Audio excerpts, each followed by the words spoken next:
नमस्कार। Kumar astro science में आपका स्वागत है मेरे एक नए वीडियो के साथ। वास्तु की सीरीज़ में आज हम मास्टर बेडरूम के विषय में चर्चा करेंगे कि हमें भवन के अंदर मास्टर बेडरूम कहाँ बनाना चाहिए और मास्टर बेडरूम के अंदर बेड को किस प्रकार और किस दिशा में सेट करें जिससे वह भवन स्वामी के लिए उत्तम फलदायी हो। भवन के अंदर मास्टर बेडरूम के लिए south west direction, south direction और वेस्ट डायरेक्शन का सिलेक्शन किया गया है। पहले वाले वीडियो में आपने वास्तु के अनुसार भवन निर्माण का जो मैंने वीडियो दिया था उसमें मैंने चार्ट दिखाया था, उसके अनुसार भी अगर आप देखें तो उसमें मैंने आपको डायरेक्शन वाइज मास्टर बेडरूम बनाने के विषय में बतलाया है। अगर आपने वो वीडियो नहीं देखा तो आप उसे मेरे चैनल पर जाकर देख सकते हैं। उसमें आपको वास्तु के अनुसार भवन निर्माण के विषय में काफ़ी जानकारी प्राप्त हो जाएगी।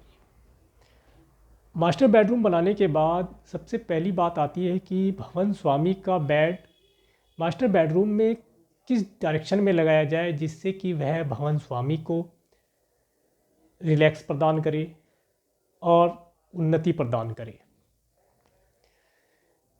मास्टर बेडरूम के अंदर जो भवन स्वामी है उसका जो बेड है वह इस प्रकार लगाना चाहिए कि सोने के समय भवन स्वामी का जो सिर है वो या तो साउथ डायरेक्शन की तरफ रहे और या फिर ईस्ट डायरेक्शन की तरफ रहे। अब इन दो डायरेक्शन में भी दो अपवाद हैं, या ये कहें कि इसके पीछे जो लॉजिक है वो इस प्रकार है। अगर भवन स्वामी साउथ डायरेक्शन में सिर करके सोता है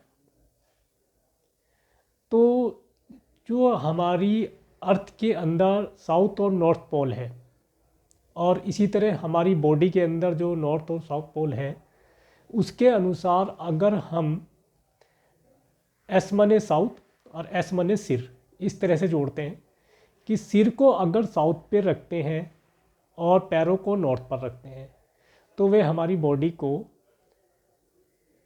इम्यूनिटी और अच्छी नींद प्रदान करता है। अगर हम जो मैग्नेटिक जोन है उसके अगेंस्ट सोते हैं तो वो हमारी बॉडी को डिस्टर्ब करता है और हमारी बॉडी में बीमारियां दे देता है। इसलिए हमें हमेशा साउथ की डायरेक्शन में सिर करके सोना चाहिए। सेकंड नंबर जो हमने बताया कि ईस्ट डायरेक्शन में सिर करके सोना चाहिए। ईस्ट डायरेक्शन में अगर हम सिर करके सोते हैं तो उसका बेनिफिट ये है कि आपको नए नए विचार, नए सोशल कनेक्शन आपके दिन प्रतिदिन बनते रहेंगे। परंतु इसमें एक विशेष बात ये ध्यान रखने योग्य है कि जो बेडरूम में जो बेड हमारा ईस्ट डायरेक्शन सिर करके बनाया गया है उसमें आपको सूर्य उदय से पहले उठना होगा। इसके पीछे भी एक रीज़न है।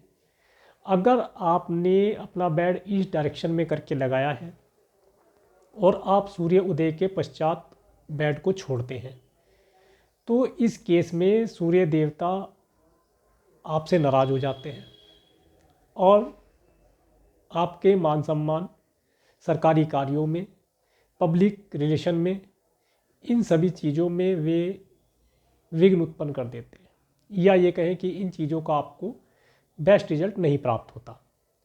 तो इसलिए मेरे अनुसार अगर अपना बेड आप साउथ डायरेक्शन में सिर करके लगाते हैं तो वो बहुत ही उत्तम है और शुभ फलदायी है।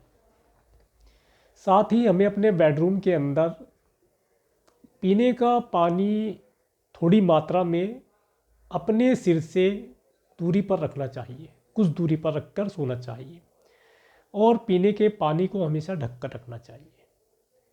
साथ ही साथ जितने भी इलेक्ट्रॉनिक गैजेट्स हैं जैसे मोबाइल हो गया, लैपटॉप हो गया, एलईडी हो गया, इस प्रकार के और भी जितने गैजेट्स हैं उन्हें बेडरूम में ना रखें, क्योंकि इन सभी गैजेट्स के अंदर से एक प्रकार की वेव्स निकलती हैं जो आप देखते हैं।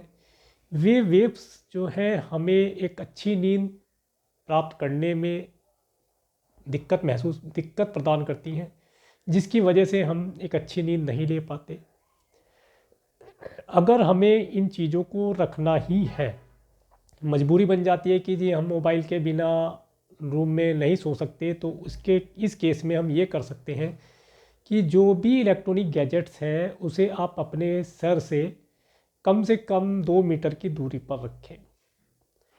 तो उसकी जो हार्मफुल वेव्स हैं उससे आप बचे रहेंगे और आपको अच्छी नींद प्राप्त करने में आसानी होगी।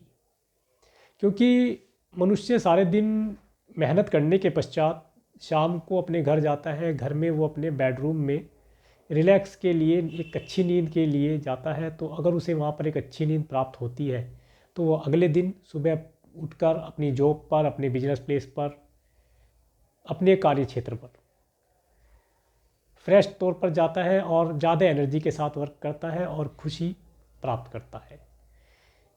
तो आज की इस वीडियो में हमने मास्टर बेडरूम और मास्टर बेडरूम के अंदर बेड को लगाने का तरीका बताया और इलेक्ट्रॉनिक गैजेट्स के बारे में बतलाया। आने वाले वीडियो में मैं आपको स्टडी रूम के बारे में बताऊंगा कि हमें बच्चों का स्टडी रूम कहाँ बनाना चाहिए और उसमें स्टडी रूम में बच्चों की स्टडी टेबल को किस प्रकार सेट करें जिससे बच्चों को पढ़ने में आसानी हो और उन्हें एक ही बार का पढ़ा हुआ जल्दी याद हो जाए। अगर आपको ये जानकारी अच्छी लगी हो तो मेरे इस चैनल को आप लाइक करें, और अगर आप मेरे चैनल पर नए हैं तो मेरे चैनल को सब्सक्राइब करें, जिससे आने वाला नया वीडियो का नोटिफिकेशन आप तक पहुंच सके। और मेरे साथ जुड़े रहने के लिए प्रेमपूर्वक धन्यवाद। नमस्कार।